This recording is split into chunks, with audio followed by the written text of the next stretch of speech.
Olá, eu sou Tânia Barros. A você que está ouvindo pelo podcast ou assistindo pelo YouTube, seja muito bem-vindo a mais um episódio no canal Loucos por Biografias. E hoje vamos conhecer um pouco da vida e da obra de um dos mais importantes escultores do movimento moderno, o francês Auguste Rodin.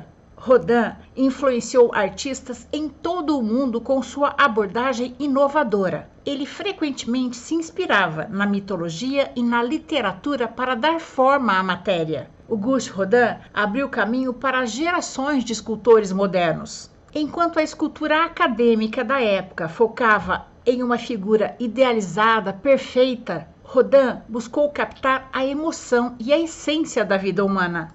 E em suas obras, marcando o seu trabalho um jogo de luz e sombra. O tema central da obra de Rodin é a figura humana, seus sofrimentos, suas paixões. As figuras moldadas em bronze, argila ou mármore são vigorosas e expressam forte sentimento de movimento. Ele produziu obras notáveis que ficaram famosas em todo o mundo, como O Beijo, de 1882, O Pensador, de 1904, uma figura masculina nua em pose pensativa, que se tornou um dos símbolos mais conhecidos da arte moderna, e As Portas do Inferno, de 1917, uma grande porta de bronze que representa a jornada de Dante pelo inferno. François-Auguste Rodin nasceu em Paris, França, no dia 12 de novembro de 1840, em uma família de classe operária. Foi o segundo filho da costureira Marie Schaeffer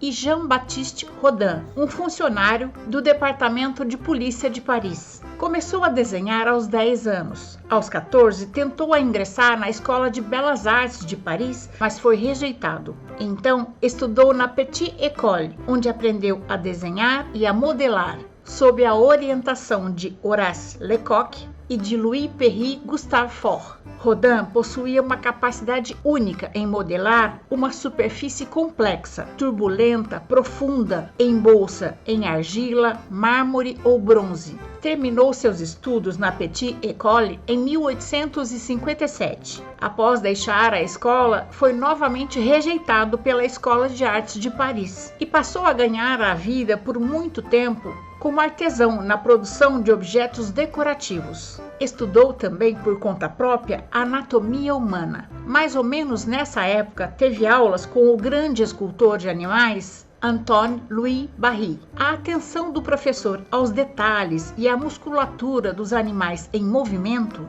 o influenciou significativamente. Decidido pela carreira de escultor, especializou-se na criação de esculturas em bronze. Em 1862, foi admitido no ateliê de Carry Belleuse. Em 1864, Rodin ofereceu sua escultura, O Homem de Nariz Quebrado, à exposição do Salão de Paris, mas foi recusada pela banca examinadora por considerá-la inacabada, por conta de uma superfície vigorosamente enrugada. Nesse mesmo ano, passou a viver com a costureira Rose Belré, com quem teve um filho, Auguste Eugène Belré. Rodin trabalhou como assistente-chefe de Carry Belleuse até 1870. Com a chegada da Guerra Franco-Prussiana, Rodin foi chamado para servir na Guarda Nacional, mas seu serviço foi breve por causa da miopia. No ano seguinte, foi para Bruxelas, acompanhado de Carry Belleuse, para decorar a Bolsa do Comércio. Planejava ficar na Bélgica só por alguns meses, mas acabou ficando fora da França por 6 anos. Embora seu relacionamento com Carry Belleuse tenha deteriorado,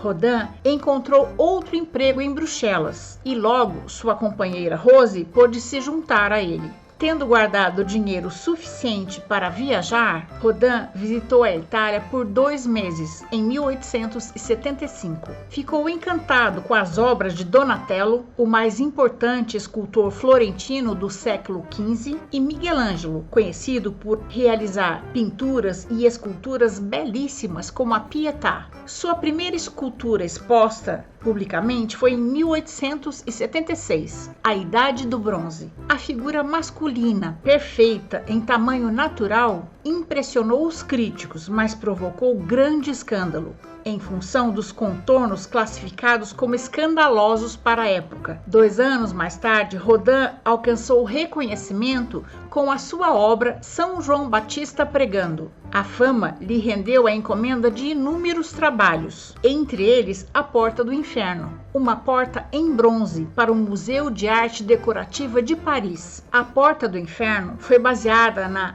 obra literária Divina Comédia de Dante Alighieri e traz cerca de 180 figuras de vários tamanhos, nas quais o artista trabalhou até o fim da vida. Quando Rodin e Rose voltaram a viver em Paris em 1877, ele passou a procurar outras companhias femininas, deixando Rose em segundo plano. Seu romance mais tumultuado foi com sua aluna, a escultora Camille Claudel. Em 1898, Rodin rompeu relações com Camille Claudel. Os trabalhos de Camille muitas vezes foram confundidos com o do próprio Rodin, e ela acreditava que Rodin queria se apropriar dos seus trabalhos. Camille foi considerada insana e terminou seus dias num manicômio. Durante a Exposição Universal, em 1900, Auguste Rodin expôs 150 obras no Pavilhão das Almas e alcançou grande sucesso internacional. A partir daí, clientes particulares ricos e intelectuais de alto nível procuravam seus trabalhos e pagavam o que ele pedisse. Em 1916, durante a Primeira Guerra Mundial, Rodin doou sua coleção de esculturas, desenhos e documentos pessoais para o governo francês, com a condição que um museu fosse construído para abrigar as suas obras. O Museu Rodin, em Paris, foi inaugurado em 1919 e é, agora, um dos mais importantes museus de arte do mundo. Em janeiro de 1917, Rodin se casou com sua companheira há 53 anos, Rose Belré. Rose faleceu 2 semanas após o casamento e Rodin faleceu no dia 17 de novembro do mesmo ano. Auguste Rodin recebeu vários prêmios e honrarias durante a vida, incluindo a Legião de Honra Francesa em 1903. Hoje, suas obras estão em exibição em museus de todo o mundo, principalmente no Museu Rodin, em Paris. E essa é a nossa história de hoje. Se você gostou, dê o seu like, 5 estrelas no Spotify, faça seu comentário, compartilhe esse conhecimento com mais pessoas. E agora eu quero agradecer aos meus fiéis apoiadores no Catarse. E se você também quiser apoiar esse canal, pode ser com qualquer valor. E o projeto no Catarse está disponível na descrição da biografia. Até a próxima história!